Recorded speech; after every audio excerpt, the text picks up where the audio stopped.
ಕ್ಷೇತ್ರದ ಪರಿಚಯ ಹೇಗಿರದೆ ಅಂದರೆ ಹೇಗಿದೆ ಅಂತೇಳಿ. ಯಾಕಂದರೆ ಈ ಹಿಂದೆ ಅಥವಾ ಇವಾಗ ಯಾವ ರೀತಿ ಆಗಿದೆ, ಈ ಹಿಂದೆ ಯಾರೆಲ್ಲ ಗೆದ್ರು, ಆವಾಗ ಹೇಗಿತ್ತು, ಇವಾಗೇನು ಬದಲಾವಣೆ ಇದೆ. ಸೊ ಇದೆಲ್ಲವನ್ನು ಕೂಡ ನಾವು ನೋಡ್ತಾ ಹೋಗಬೇಕಾಗತ್ತೆ. ಯಾಕಂದರೆ ಕ್ಷೇತ್ರ ಪರಿಚಯ ಆದಮೇಲೆ ಡಿಸೈಡ್ ಆಗುತ್ತೆ ಅಂದರೆ ಹೇಗಿರುತ್ತೆ, ಅಲ್ಲಿನ ವಾತಾವರಣ ಹೇಗಿದೆ, ಜೊತೆಗೆ ಈವಾಗ ಸದ್ಯದ ರಾಜಕೀಯ ವಾತಾವರಣ ಹೇಗೆ ಇರುತ್ತೆ ಅಂತೇಳಿ. ಬಹಳ ಮುಖ್ಯವಾಗಿ ನೋಡಿ, ಹಾವೇರಿಯಲ್ಲಿ ಯಾವೆಲ್ಲ ಕ್ಷೇತ್ರಗಳು ಬರ್ತಾವೆ ಅನ್ನೋದನ್ನು ನಾನು ಕ್ವಿಕ್ ಆಗಿ ನೋಡ್ತಾ ಹೋಗ್ತೀನಿ. ನೋಡಿ, ಕರಜಗಿ ಬರುತ್ತೆ, ಗುತ್ತಲ, ಇನ್ನು ಹತ್ತಿಮತ್ತೂರ ಹೋಬಳಿ ಭಾಗದಲ್ಲಿ ಹಾವೇರಿ ಬರುವಂಥದ್ದು. ಇನ್ನು ಹಾನಗಲ್ನಲ್ಲಿ ಯಾವೆಲ್ಲ ಕ್ಷೇತ್ರಗಳು ಬರ್ತಾವೆ ಅಂತಂದರೆ ಹಾನಗಲ್ ಆಗಿರ್ಬೋದು, ಅಕ್ಕಿ, ಆಲೂರು, ಇನ್ನು ಬೊಮ್ಮನಹಳ್ಳಿ ಪ್ರದೇಶಗಳು ಬರ್ತಾವೆ. ಬ್ಯಾಡಗಿ ಅಂತ ಬಂದಾಗ ನಿಮಗೆ ಗೊತ್ತಿರುತ್ತೆ ಬ್ಯಾಡಗಿ ಯಾವುದಕ್ಕೆ ಫೇಮಸ್ಸು ಅಂತೇಳಿ. ಸೊ ಬ್ಯಾಡಗಿ ತಾಲೂಕು, ಆಮೇಲೆ ಬ್ಯಾಡಗಿ, ಆಮೇಲೆ ಕಾಗಿನೆಲೆ ಹೋಬಳಿ ಕೂಡ ಅಲ್ಲಿ ಬರುತ್ತೆ, ಆ ಭಾಗ ಬರುತ್ತೆ. ಇನ್ನು ಹಿರೇಕೆರೂರು ಕ್ಷೇತ್ರ ಕೂಡ ಬರುತ್ತೆ, ಹಿರೇಕೆರೂರು, ರಟ್ಟಿಹಳ್ಳಿ, ಇನ್ನು ಹಂಸಬಾವಿ ಹೋಬಳಿ ಭಾಗ ಬರುತ್ತೆ. ರಾಣೆಬೆನ್ನೂರು ಬರುತ್ತೆ, ಇನ್ನು ಕುಪ್ಪಲೂರು, ಮೇಡ್ಲೇರಿ ಹೋಬಳಿ ಬರುತ್ತೆ, ಇನ್ನು ಗದಗ ಕೂಡ ಸೇರಿಕೊಳ್ಳುತ್ತೆ. ಸೊ ಗದಗ ತಾಲೂಕು ಬರುತ್ತೆ, ಇನ್ನು ಬೇಟಗೇರಿ ಆಗಿರ್ಬೋದು, ಇನ್ನು ರೋಣ, ಗಜೇಂದ್ರಗಡ ಆಗಿರ್ಬೋದು, ಜೊತೆಗೆ ನರಗಲ್ಲ, ಇನ್ನು ಹೊಳೆ ಆಲೂರು ಕೂಡ ಬರುತ್ತೆ. ಇನ್ನು ಶಿರಟ್ಟಿ ಅಂತ ಬಂದಾಗ ಶಿರಟ್ಟಿ, ಲಕ್ಷ್ಮೇಶ್ವರ, ಇನ್ನು ಮುಂಡರಗಿ, ಡಂಬಳ ಎಲ್ಲ ಪ್ರದೇಶಗಳು ಬರುತ್ತೆ. ಬಹಳ ಮುಖ್ಯವಾಗಿ ಈ 8 ಕ್ಷೇತ್ರಗಳು ಏನಿದಾವಲ್ಲ ಅದರಲ್ಲಿ 7 ಕಾಂಗ್ರೆಸ್ ಗೆದ್ದಿರುವಂಥದ್ದು. ಹಾಗಾಗಿ ಈ ಬಾರಿ ಕಾಂಗ್ರೆಸ್ಗೆ ಒಂದು ಒಳ್ಳೆಯ ಅವಕಾಶ ಇದೆ. ಒಂದೇ ಒಂದು ಕ್ಷೇತ್ರ ಬಿಜೆಪಿಗೆ ಮಾತ್ರ ಹೋಗಿದೆ. ನೋಡಬೇಕು ಯಾವ ರೀತಿಯಾಗಿ ಇವರ ಸ್ಟ್ರಾಟಜಿ ಅನ್ನೋದು ಭಾಳ ಇಂಪಾರ್ಟೆಂಟ್ ಆಗುತ್ತಲ್ಲ. ಸೊ ಯಾವ ಟೈಮಲ್ಲಿ ಸ್ಟ್ರಾಟಜಿಯನ್ನು ಬಳಸ್ತಾರೆ ಅದನ್ನು ಕೂಡ ನಾವು ನೋಡಬೇಕಾಗತ್ತೆ.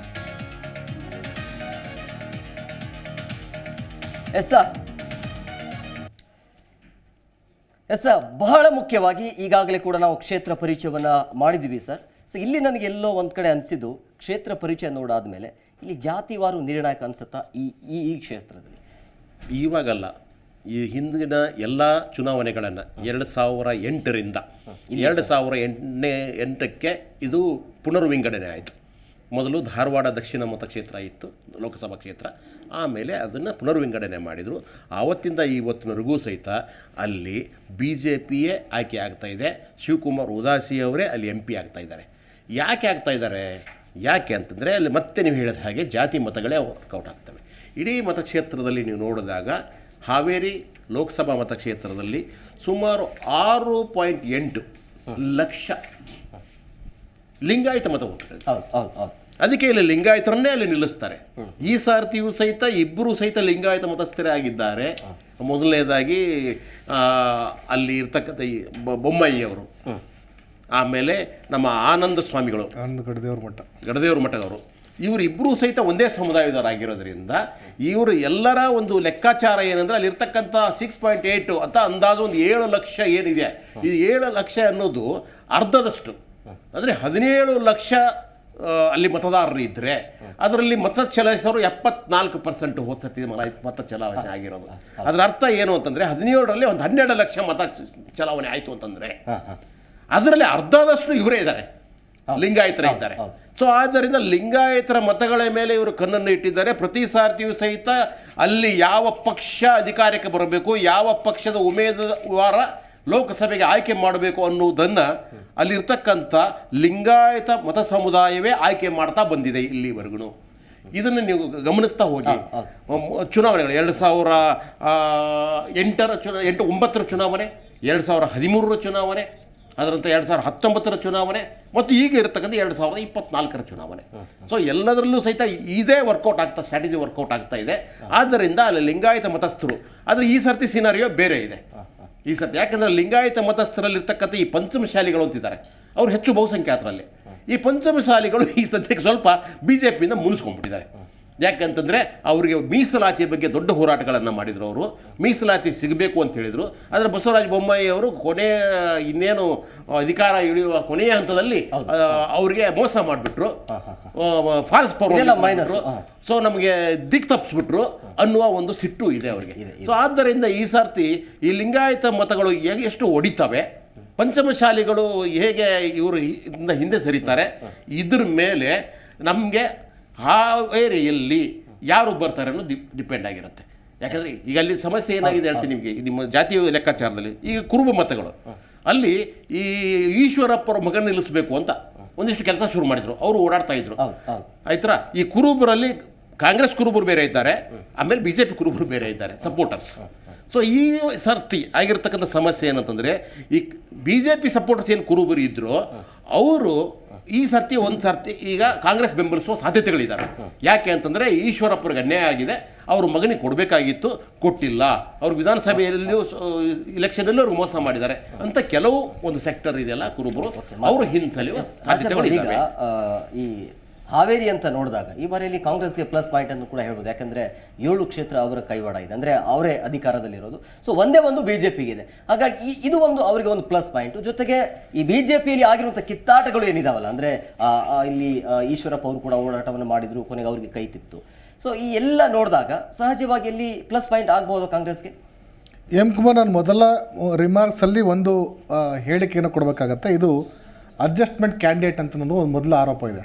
ಫಸ್ಟ್ ಪಾಯಿಂಟ್, ಇಡೀ ಒಂದು ರಾಜಕೀಯ ಲೆಕ್ಕಾಚಾರವನ್ನು ಹಾವೇರಿ ಕ್ಷೇತ್ರದ ಅಭ್ಯರ್ಥಿ ಮತ್ತು ಈ ಬಾರಿಯ ಚುನಾವಣೆ ನಿರ್ಧಾರ ಆಗುವ ಹಂತದಲ್ಲಿ ಆರಂಭದಲ್ಲಿ ಆನಂದಗಡ್ಡದೇವರ ಮಠ ಅಭ್ಯರ್ಥಿಯನ್ನು ಕಣಕ್ಕಿಳಿಸಿರೋದು ಪ್ರಬಲ ಅಭ್ಯರ್ಥಿಯ ಅಲ್ಲ ಅನ್ನೋ ಆರೋಪ ಇದೆ. ಹೀಗಾಗಿ ಬಸವರಾಜ ಬೊಮ್ಮಾಯಿ ಮಾಜಿ ಮುಖ್ಯಮಂತ್ರಿ ಆಗಿದ್ದಂಥವ್ರು, ಹಿಂದಿನ ಸರ್ಕಾರದಲ್ಲಿ ನೀರಾವರಿ ಸಚಿವರಾಗಿದ್ದಂಥವ್ರು, ಈ ಬಾರಿ ಲೋಕಸಭೆ ಸ್ಪರ್ಧಿಸಿದರೆ ಒಂದು ವೇಳೆ ಗೆದ್ದಿದ್ದಲ್ಲಿ ಕೇಂದ್ರದಲ್ಲಿ ಸಚಿವರಾಗ್ತಾರೆ ಅನ್ನೋ ಪ್ರಭಾವ ನಡುವೆನೂ ಸಹ ಈ ಕ್ಷೇತ್ರದಲ್ಲಿ ಆನಂದಗಡ್ಡದೇವರ ಮಠದ ಪ್ರಾಬಲ್ಯ ಅಷ್ಟರ ಮಟ್ಟಿಗೆ ಇಲ್ಲ. ನೀವು ಜಾತಿಯನ್ನು ತೆಗೆದುಕೊಂಡ್ರೆ, ನಾವು ಜಾತಿಗಳನ್ನು ಮತದಾನ ತೆಗೆದುಕೊಂಡ್ರೆ ಅದರ ಲೆಕ್ಕಾಚಾರವನ್ನು ಬೇರೆ ರೀತಿ ಆಗಬೇಕಾಗತ್ತೆ. ಯಾಕಂದರೆ ಈಗಾಗಲೇ ಶಶಿ ಅವರು ಉಲ್ಲೇಖ ಮಾಡಿದಂತೆ ಲಿಂಗಾಯತ ಮತಗಳನ್ನು ನಾವು ಪೂರ್ತಿ ತೆಗೆದುಕೊಂಡ್ರೆ ಬಸವರಾಜ ಬೊಮ್ಮಾಯಿನೂ ಸಹ ಲಿಂಗಾಯತ, ಆದರೆ ಒಳಪಂಗಡ ಸೇರಿದಂಥವ್ರು. ಆದರೆ ಆನಂದಗಡ್ಡದೇವರ ಮಠದವರು ಐನವರು ಅಂತಂದರೆ ಏನು ಪಂಚಪೀಠಿಗಳು ಸೇರಿದಂಥವ್ರು, ಅಲ್ಲಿ ಅಷ್ಟು ಪ್ರಾಬಲ್ಯ ಇದ್ದರೂ ಸಹ ನೀವು ಐನವರು ಮತ್ತು ಇತರ ಸಮುದಾಯಗಳಿಗೆ ಬರ್ತಾರೆ, ಲಿಂಗಾಯತ ಒಳಪಂಗಡದ ಸಮುದಾಯಗಳಿಗೂ ಮೊದಲಿಂದನೂ ಸಹ ಹೊಂದಾಣಿಕೆ ಕೊರತೆ ಇದೆ. ಇನ್ನು ಲಿಂಗಾಯತ ಮೀಸಲಾತಿ ವಿಚಾರ ಇರ್ಬೋದು, ಹಿಂದೆ ಪ್ರತ್ಯೇಕ ಧರ್ಮ ವಿಚಾರ ಇರ್ಬೋದು, ಆ ಸಂದರ್ಭದಲ್ಲೂ ಸಹ ಈ ಪೀಠದ ಮಠಾಧೀಶರು ಇತರ ಮಠಗಳನ್ನು ಅವ್ರನ್ನ ಯಾವುದೇ ರೀತಿ ಅವ್ರನ್ನ ಹತ್ರಕ್ಕೆ ಸೇರಿಸ್ಕೊಡೋದಿಲ್ಲ. ಹೀಗಾಗಿ ಅವರ ನಡುವೆ ಒಂದಷ್ಟು ಗೊಂದಲ ಇದೆ. ಇನ್ನು ಸಾದರ ಲಿಂಗಾಯತ ಇರ್ಬೋದು, ಪಂಚಮಸಾಲಿ ಲಿಂಗಾಯತ ಇರ್ಬೋದು, ಕುರುಬರ ಲಿಂಗಾಯತರ ಇರ್ಬೋದು, ನೊಳಂಬಲ್ ಇರ್ಬೋದು, ಈ ರೀತಿ ಬೇರೆ ಬೇರೆ ಲಿಂಗಾಯತ ಒಳಪಂಗಡಗಳಲ್ಲೂ ಸಹ ಒಂದಷ್ಟು ಹೊಂದಾಣಿಕೆ ಕೊರತೆ ಇದೆ. ವಿಶೇಷವಾಗಿ ಇತ್ತೀಚಿನ ಆದಂತಹ ಏನು ಪಂಚಮಸಾಲಿ ಮೀಸಲಾತಿ ಹೋರಾಟ ವಿಚಾರದಲ್ಲಿ ಅಲ್ಲೂ ಸಹ ಹೀಗಾಗಿ ಏನು ಹುಬ್ಬಳ್ಳಿ ವಿಚಾರ ಇರ್ಬೋದು ಅಥವಾ ಮುರುಘಾ ಮಠ ವಿಚಾರ ಇರ್ಬೋದು, ಒಂದಷ್ಟು ಪ್ರಭಾವ ಬೀರುವಂಥ ಒಂದು ಸಾಧ್ಯತೆ ಇದೆ.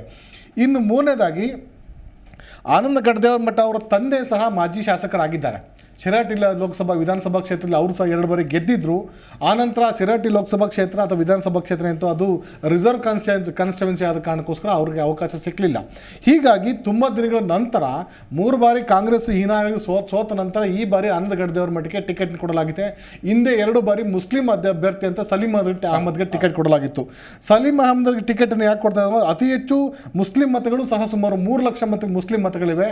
ಹಾಗಾಗಿ ಮುಸ್ಲಿಂ ಮತಗಳ ಕೊಟ್ಟಿದ್ದೆ ಅದರಲ್ಲಿ ಅಭ್ಯರ್ಥಿ ಕೊಟ್ಟಿದ್ದಲ್ಲಿ ಗೆಲುವನ್ನು ಸಾಧಿಸಬಹುದು ಅಂತ ಇತ್ತು. ಆದರೆ ನೀವು ಈ ಒಂದು ಚುನಾವಣೆಯ ಲೆಕ್ಕಾಚಾರವೇ ಸಂಪೂರ್ಣವಾಗಿ ಬೇರೆ ಬೇರೆ ಕಾರಣಗಳಿಗೋಸ್ಕರ ಬೇರೆ ಬೇರೆ ಸಂದರ್ಭದಲ್ಲಿ ಬದಲಾವಣೆ ಆಗುತ್ತೆ.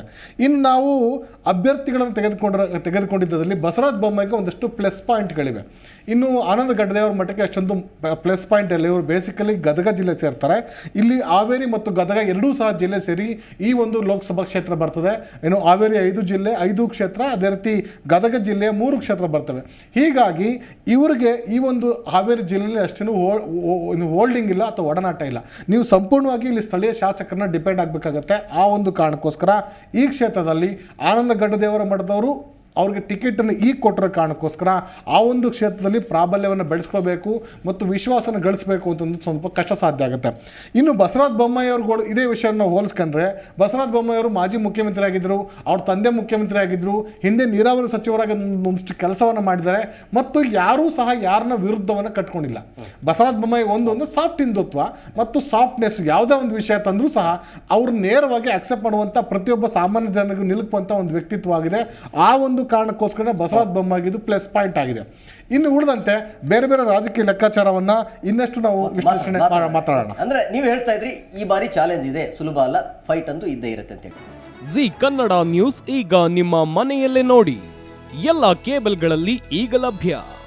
ಸನ್ Direct 292, Jio TV 1334, U digital 162, city cable 51, GTPL 17, Abhishek cables 821, Rockline telecommunication 51, Shri Basaveshwara number 60, Vinayaka digital number 53, in digital number 896ರಲ್ಲಿ.